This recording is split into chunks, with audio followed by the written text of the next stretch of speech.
का फल है। श्री राम जय राम। जय जय राम। अब देखो गोस्वामी जी ने रामचरितमानस लिखी, सदगुरु वंदना की, सत्संग के बारे में बताया। अब कहते हैं सबसे पहला प्रणाम, सबसे पहला मत्था किसको टेकते हैं? उनको टेकते हैं जो केवल और केवल तर्क करना जिनका स्वभाव है, जिन्होंने पंजाबी जी कहते हैं नगोचा बड़ियां करता है। एक संत ने सबसे पहले मत्था ही उन्होंने टेकिया, बंदों संत असज्जन चरना। असज्जनों को प्रणाम करता हूँ। गोस्वामी जी ने कहा क्यों महाराज? कि दुख प्रद उभय बीच कछु वरना। कहा महाराज जब दुख की घड़ी आती है तो दुख की घड़ियों में महाराज जब ये लोग होते हैं, ये लोग भजन बढ़वा देते हैं, भजन बढ़ने लगता है। कहा महाराज संत को प्रणाम तो है ही है, लेकिन असंत को भी प्रणाम है। विचुरत एक प्राण हर लेई और मिलत एक दुख दारुण दे। महाराज एक बिछुड़ता है तो प्राण ले जाता है, उसे संत कहते हैं। एक मिलता है तो बड़े कष्ट देता है, उसे दुष्ट कहते हैं।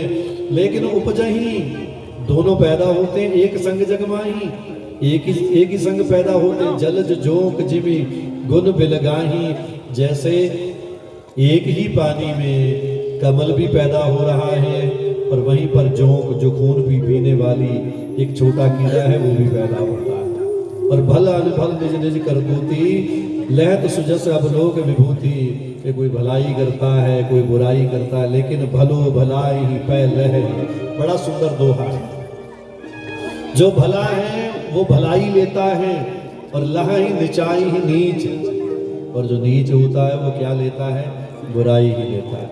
बुरा मत मानना। कई बार ऐसा होता है हमारी कुदृष्टि, हमारा कुतर्क, हमारे अंतर मन की बुराई, यदि हम सत्संग में भी चले जाएं वहाँ से भी हमें यश नहीं मिलता, वहाँ से भी अपयश लेकर ही लौटते। क्यों? क्योंकि महाराज आदत पड़ी हुई है बुराइयां निकालने की, आदत पड़ी हुई है तर्क कुतर्क करने की। और वारस शाह लिखता है, वारस शाह ना आदतां जालियां ने ते भावें कटिए पूरियां। तो वो कुतर्क जो भलो भलाई पै लहई निचाई ही नीच, सुधा सराही अमरता। अब सुधा की विशेषता क्या है?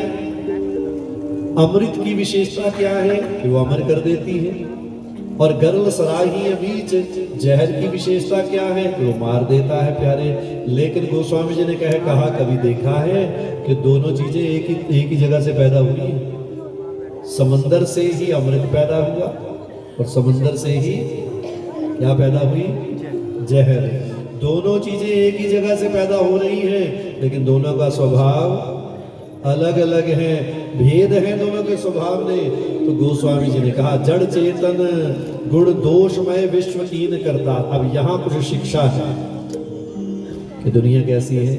जड़ और चेतन दोनों रूप की दुनिया है, और गुण और दोष वाली दुनिया। किसी में गुण है, किसी में दोष है महाराज। गुण दोषमय विश्व कीन करतार। दुनिया ने इस दुनिया को, दुनिया बनाने वाले ने इस दुनिया को बनाया, लेकिन संत हंस गुण गहाई पे।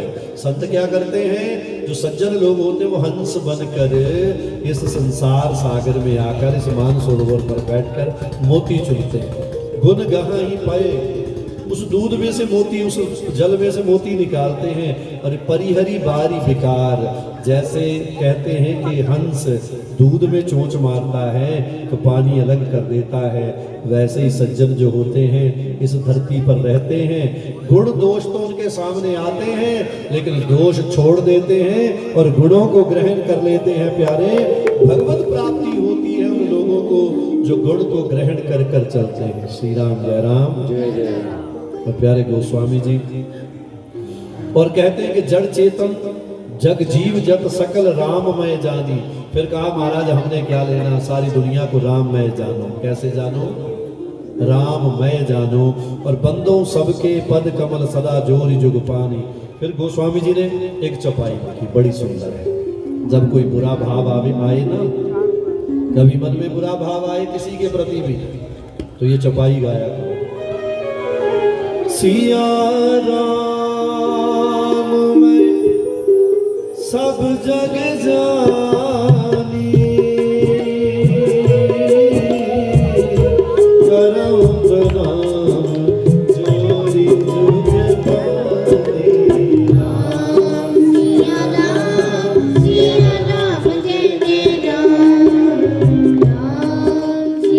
राम सिया राम जय जय राम।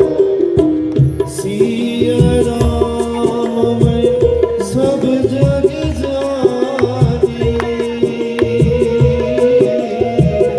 करो प्रणाम जो जुग पानी। राम सिया राम जय जय राम। राम सिया राम जय जय राम। सिया राम सिया राम जय जय राम। राम सिया राम जय जय राम। तो जब मन में कोई बुरा भाव आए तो सिया राम मैं सब जग जानी, करो प्रणाम जोर जुग पानी। कि महाराज सारा संसार ही सिया राम में है। अच्छा एक बात बताओ, भीड़ में निकल रहे हो आप अकेले, भीड़ में सबके पास, किसी के पास लाठी है, किसी के पास तलवार है, किसी के पास कोई बर्छा है, कुल्हाड़ी है। तो भीड़ में निकल रहे हो तो किस भाव से निकलते हो भीड़ से? जी पंजाबी से कहते हैं फिर की सोच से निकलते हो? ऐसी भीड़ दिख जाए उसमें से निकलना पड़ना ही पड़ेगा। तो क्या भाव होता है? हाँ क्या भाव है? बच के निकलना, स्वयं को सिर्फ बचा के निकलना है। अब हमें मतलब उनसे नहीं है कि महाराज कुल्हाड़ी क्यों उठाई है, तलवार क्यों उठाई है, आपने ये हथियार क्यों उठाए, वो मतलब ये नहीं है, क्योंकि अचानक भीड़ सामने आ गई। अब सोचने विचारने का समय नहीं है, एक ही भाव है कि भीड़ में से खुद को बचाकर निकलना है। तो यही भाव रखा करो प्यारे। जब दुनिया सामने आपके बुराई करने वाले, अपमानित करने वाले, आपकी निंदा करने वाले या पर प्रहार करने वाले आ जाएं तो स्वयं को बचा के निकल लो, जीवन सफल हो जाएगा प्यारे, जिंदगी बन जाएगी। लेकिन स्वयं को बचाने की भी एक कला होती है। श्री राम जय राम जय जय राम। ये सब किसी के हाथ में नहीं होती है। ਐਵੇਂ नहीं पुराने बंदियां ने किया सी एक चुप ते 100। प्यारे अगर जुबान पर लगाम आ गई ना तो समझ लेना तुम्हारी लगाम भगवान ने पकड़ ली है। और जिसके जीवन की लगाम भगवान के हाथ में होती है ना वो कभी घबराता नहीं है, कभी गिरता नहीं है। लेकिन तुम्हारी लगाम भगवान पकड़ेगा, लेकिन तुम्हें अपनी जुबान की लगाम अपने हाथ में लेनी होगी कि ये ना गड़बड़ हो।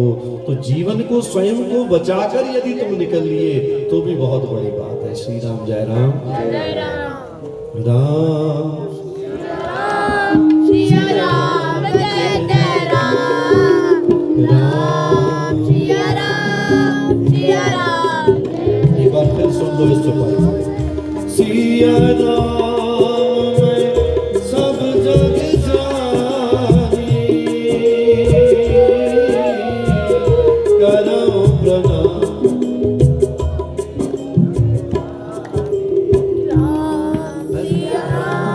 सिया राम जय जय राम। राम सिया राम इस बार आपके विजयनगर में वो सभा लगी है राम जी की, जब आरती से पहले किसी को उठकर जाने की आज्ञा, जिसको पता है जरा हाथ उठाएगा।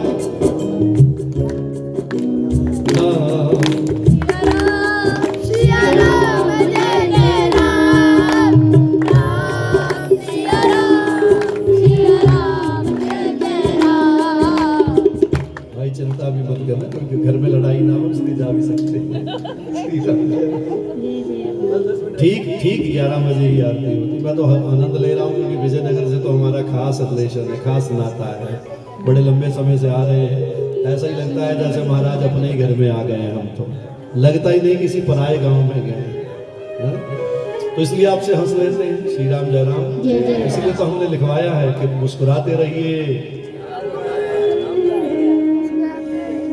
तो प्यारे गोस्वामी जी कथा प्रारंभ करते हैं। होता क्या है, अब आगे बढ़ते हैं कि प्रयागराज तीर्थ पर कुंभ लगा हुआ है। संत महात्मा ऋषि मुनि प्रयागराज तीर्थ में आए हुए हैं और वहां पर प्रयागराज तीर्थ में प्यारे संत महात्मा अनेक हैं, जिनमें याज्ञवल्क्य मुनि, और मुनिवर भरद्वाज।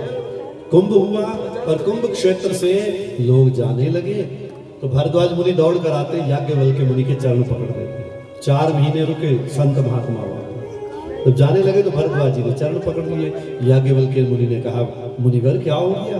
कहा, महाराज 4 महीने बड़ा आनंद बना हुआ था, सत्संग की भक्ति की धारा बह रही थी, गंगा माँ की धारा, गंगा यमुना सरस्वती। गंगा मुक्ति है, यमुना भक्ति है, सरस्वती ज्ञान है। कि ज्ञान भक्ति और मुक्ति की तीनों धाराएं बह रही थी महाराज। अब ज्ञान रूपी धारा वापस जा रही है महाराज, दिल नहीं लगेगा। और भरद्वाज जी ने एक युक्ति खेली। कहते हैं किसी को रोकना हो ना तो उसके लिए कोई ना कोई युक्ति देखनी पड़ती है कि उसको बुरा भी ना लगे। श्री राम जय राम। जैसे मैंने बहन को बैठा लिया कि बुरा भी ना लगे, क्योंकि सामने से जो हंसने लगे समझो उसे कोई बुरा। श्री राम जय राम। तो भरद्वाज जी ने युक्ति निकाली। युक्ति क्या निकाली? पहले भरद्वाज जी चरणों में गिरे, कहा, गुरुदेव मैं तो सेवा में ही लगा रहा, मैं तो आपकी मैनेजमेंट करने में ही लगा रहा महाराज। 4 महीने से मैं इसकी व्यवस्था उसकी व्यवस्था करने में लगा रहा। थोड़ी थोड़ी कहानियां मैंने सुनी राम जी की, थोड़ा सत्संग सुना, पूरा नहीं सुना महाराज। याज्ञवल्क्य मुनि को कहा, मुनिवर आपने तो कुटिया में ही जाना है, क्योंकि संत इस कुटिया से उठा और उस कुटिया से चला गया। महाराज संत का क्या काम है? भजन करे, कथा सुनाए, कथा सुने, यही तो काम है। याज्ञवल्क्य मुनि ने कहा, काम तो यही है। कहा, महाराज वहां भी कुटिया में जाना है तो कृपा कर दो यहीं रह जाओ, इस गरीब के संदेह दूर कर जाओ। याज्ञवल्क्य मुनि ने क्या क्या संदेह है तुम्हारे? कहा, महाराज 2-4 संदेह हैं मेरे मन में। ये संदेह है राम जी के विषय में। जब ये कहा राम जी के विषय में तो याज्ञवल्क्य मुनि ने कहा, राम जी के विषय में कैसा संदेह है? कहा, महाराज नाथ एक संशय बड़ मोरे, करगत वेद तत्व सब तोरे। आपके हाथ में तो सारी जानकारी है, और महाराज कहत सो मोहे लागत भय लाजा, जो न कहूं बड़ होई अकाजा। कहते वो शर्म आ रही है, और जो ना कहा तो मन में शंका रह जाएगी। क्या? याज्ञवल्क्य मुनि कहते, महाराज मैं जानना चाहता हूं, एक राम अवधेश कुमारा, एक राम वो है जो अवध के राजकुमार हुए, और तिनकर चरित विदित संसारा, कि उनके चरित्र को सारी दुनिया गाती है, और नारी बिरह दुख लहे पारा। एक वो थे जिन्होंने स्त्री के वियोग में अनेकों दुख सहे महाराज। और मैंने सुना एक राम वो हैं और जिन्होंने भयउ रोष रण रावण मारा, जिन्होंने रावण को मारा था। महाराज एक वो हैं जो सच्चिदानंद हैं, एक वो हैं घटघटवासी हैं, एक वो हैं जो नर रूप पंच तत्व शरीर लेकर आते हैं। महाराज एक नारायण है।